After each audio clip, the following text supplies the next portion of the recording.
So do you know what Riz is? I started with a couple of videos, then I started watching more and more. I'll take a double triple gourmet shake on a Giat, 4x4 Sigma style, extra quandial dingles with a skibidi and a squeeze. I teach 7th grade, they are still performing on the 4th grade level.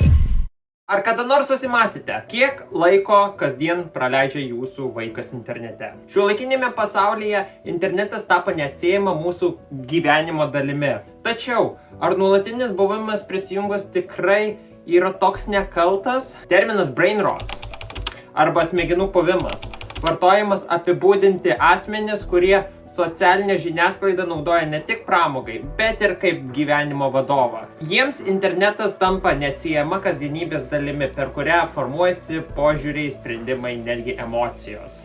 Tačiau šis reiškinys kelia rimtų susirūpinimų. Tėvai, mokytojai ir medicinos specialistai įspėja apie galimą poveikį ne tik psichiniai sveikatai, bet ir fiziniai sveikatai. Ilgalaikės pasekmės gali būti daug rimtesnės, nei manote, o priklausomybės nuo socialinės žiniasklaidos gali lemti rimtus kognityvinius sutrikimus. Ar esate pasiruošę kovoti su nematomu priešu? Atsakymus sužinosite netrukus. Interneto turinys, kuris sukelia smegenų puvimą, nėra atsitiktinis. Jis yra kruopščiai suplanuotas, taip, kad sukeltų priklausomybę. Spalvingas, greitas, stimuliuojantis. Šis turinys bombarduoja smegenis trumpomis, tačiau stipriamis dozėmis, kurios verčia žiūrovus nuolat sugrįžti ir įsitraukti. Tai apima greitą vaizdo įrašų slinkimą, šokiruojančius antraščių pavadinimus ir kitus atsakingus elementus. Toks turinys tiesiogiai apgaudinėja mūsų smegenis, sukelia dopamino bangas ir priverčia ieškoti vis daugiau stimulacijos. And it turns out our brains are wired to keep watching.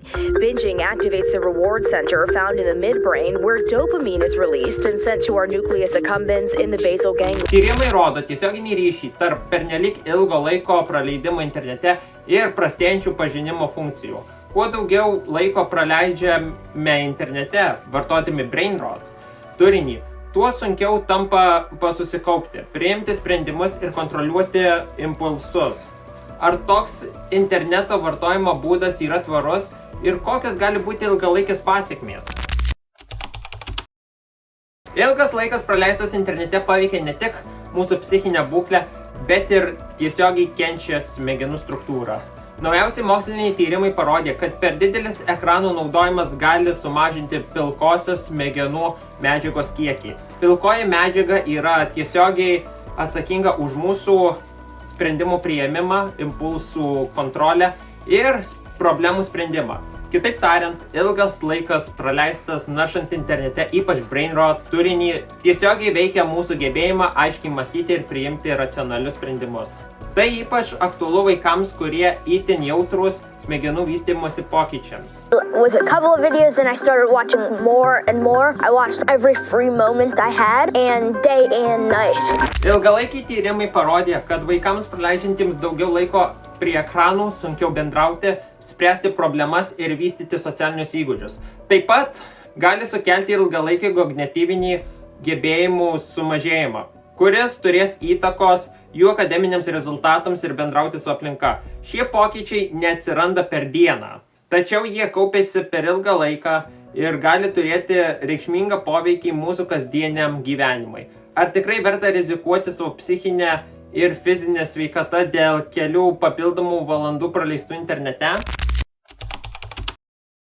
Dėl augančio brain rot turinio vartojimo susirūpinimas didėja. Tėvai, mokytojai ir medicinos specialistai aktyviai kelia klausimus apie tai, kokią žalą gali sukelti tokio tipo turinys, ypač jaunesniai kartai.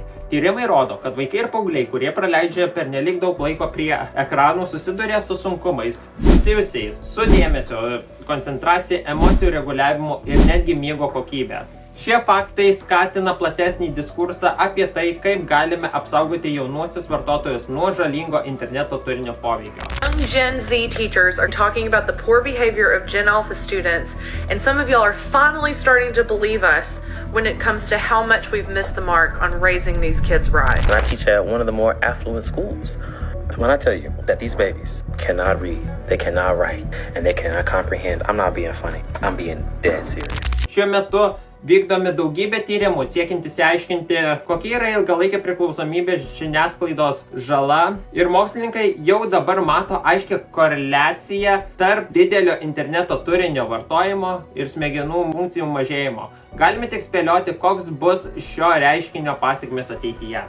Kalbant apie brain rot, ar žinojate, kad BAT, Basic Attention Token, gali lengvai paremti kūrėjas ar net uždirbti savo, tiesiog žiūrėdami reklamas? Jei esate +18 ir turite pasą ar kitą tapatybės dokumentą, galite prisijungti prie Uphold ir pradėti rinkti BAT. Aš pats dažnai naudoju BAT, kai pamatau įdomų turinį kartu su trikampiu ir patvirtinimo varnele. Reklamos per Brave naršyklę nėra įkyrūs, o jūs galite nustatyti, kiek norite matyti reklamų per valandą. Už tai gaunate BAT. Jei gyvenate Kaune ar Vilniuje ar kitame didelėme mieste, tada galimybė užsidirbti dar didesnė. Viskas, ką jums reikia padaryti, tai paspausti trikampio mygtuką Brave naršyklėje. Jeigu dar neturite Brave, parsisiųskite iš nuorodos aprašyme ir pradėkite jau šiandien. Ačiū Brave. Interneto kultūra sukūrė unikalią kalbą, žargoną, kuris įsivyštė iš pop kultūros ir socialinės žiniasklaidos. Brain rot arba smegenų plovimas. Turinys dažnai naudoja interneto memus, trumpinius ir specifinės išraiškas, kurios yra aiškios tik tam tikros internetos bendruomenės kartai. What the Sigma? Bro. Dažnai šie žodžiai ir frazės pereinamojos iš įtakingųjų streamerių ir kitų interneto asmenybių. Tai tapo savotiška smegenų plovimo kalba, kuri gali atrodyti nesuprantama tiems, kurie nėra nuolat prisijungę. Saying like, yo, I got Riz, a W Riz. At first my chat was like, bro, what the like, Riz, that shit sound mad weird. Ši kalba ne tik veikia mūsų bendravimą, bet ir formuoja tam tikras socialinės normas bei elgesio modelius. Interneto frazės tampa neatsiejama kasdienybės dalimi ir pakeičia tradicinę kalbą, kuri buvo naudojama tik prieš kelis dešimtmečius. Vienas iš pavojingiausių brain rot aspektų yra jo poveikis grožio standartams. Interneto kultūra ir socialinė žiniasklaida skatina tendenciją vadinamą looksmaxing. Tai procesas, kaip fizinis patrauklumas tobulinimas iki kraštutinumo. Siekdami tapti tobulais, daugelis žmonių imasi žalingos veiklos, tokios kaip ekstremalios dietos, plastinės operacijos ir kitos pavojingos praktikos. Šis dėmesys išvaizdai formuoja nerealistinius grožio standartus, kurie daro neigiamą poveikį savęs vertinimui ir psichiniai sveikatai. Žmonės tampa apsėsti išvaizdos gerinimo, ignoruodami savo tikrąją vertę ir sveikatą. Tai lemia ne tik fizinę žalą, bet ir emocinį išsekimą. Socialinė žiniasklaida yra pagrindinis įrankis propaguojantis nerealistinius grožio standartus. Programėlės su filtrais ir nuotraukų redagavimo įrankiai skatina tam tikrus veido bruožus ir išvaizdos idealus, kurie netitinka realybės. Tai verčia žmonės lyginti save su dirbtiniai tobulais vaizdais, kurie pasiekiami tik naudojant skaitmeninės priemonės. Nerealūs lūkesčiai dėl savo išvaizdos gali sukelti nepasitikėjimą savimi, depresiją ir netgi skatinti save žalojantį elgesį. Tokios programėlės kaip Instagram ir TikTok prisideda prie šios problemos, nes jų algoritmai skatina tobulus vaizdus. Looksmaxing tapo prieštaringai vertinama tendencija internete. Fizinės išvaizdos manija skatinanti žmonės imtis kraštutiniųjų priemonių, kad tik atrodytų geriau. Tai gali apimti veido mankštas, griežtas dietas ir kitas nepagrįstas praktikas, kurios ne visada turi mokslinį pagrindą. Interneto bendruomenės, kurios propaguoja šias idėjas, dažnai susiduria su kritika, nes jos skatina nerealistinius grožio standartus ir kelia pavojų jaunimo savivertei. Toks sprendimas ypač veikia jaunimą, kuris jaučiasi priverstas laikyti šių standartų, kad galėtų pritapti prie tam tikrą grupių ar bendruomenių. Pernelyg didelis brain rot turinio vartojimas neapsiriboja tik tai kognityvinėmis funkcijomis. Jis tiesiogiai veikia mūsų suvokimą apie save, ypač kalbant apie išvaizdą ir grožį. Grožio tobulinimo manija įtvirtina nerealius idealus, kurie dažnai yra pasiekiami tik per filtrus, plastinės operacijas ar kitus intervencinius modelius, kitus intervencinius metodus. Ilgalaikis turinio vartojimas gali sukelti žemą savivertę, nuolatinį nepasitenkinimą, savo išvaizdą ir netgi žalingą elgesį, PVZ, ekstremalias dietas, chirurginės procedūras ar per didelį sportavimą. Taip pat prisideda prie socialinių santykių problemų, nes žmonės gali pradėti vertinti save ir kitus tik pagal fizinį išvaizdos idealą. Vis dažniau girdime apie atvejus, kai jauni žmonės patiria psichologinį spaudimą dėl šių standartų.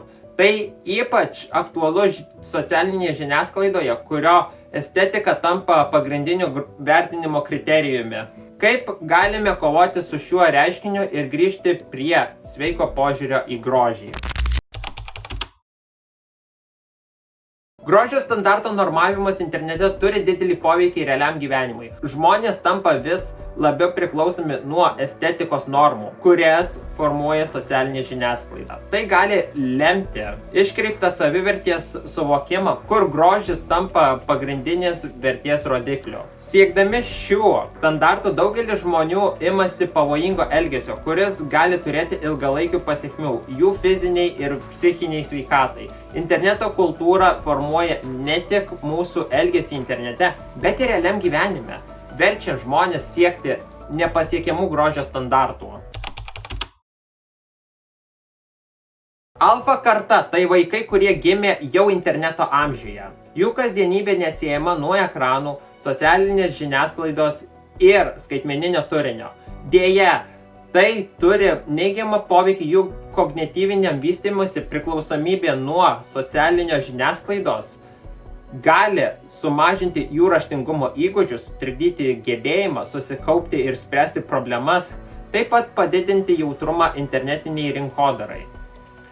Vaikams, kurie pernelyg ilgai būna prisijungę, sunkiau mokytis, vystytis emociškai ir sociališkai.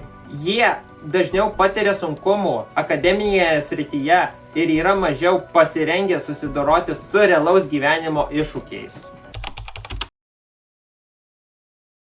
Apibendrinant, brain rot reiškinys yra daug rimtesnis nei daugelis įsivaizduoja. Nuo pažinimo funkcijos sumažėjimo iki nerealių grožio standartų formavimo. Šis turinys daro neigiamą poveikį mūsų visuomeniai, ypač jauniems žmonėms.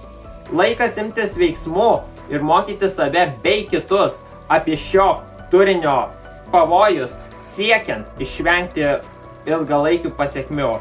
Tikiuosi šitas video patiko, ačiū, kad žiūrėjot ir paspauskit like ir subscribe ir linkiu geros dienos. Iki. Aš būsiu tigrė ir plėšrus žvėris. Ir jei kas nors nuskriausti jį išdrįs, turės su manimi susipažinti. Mokėsiu savo kūdikį apginti.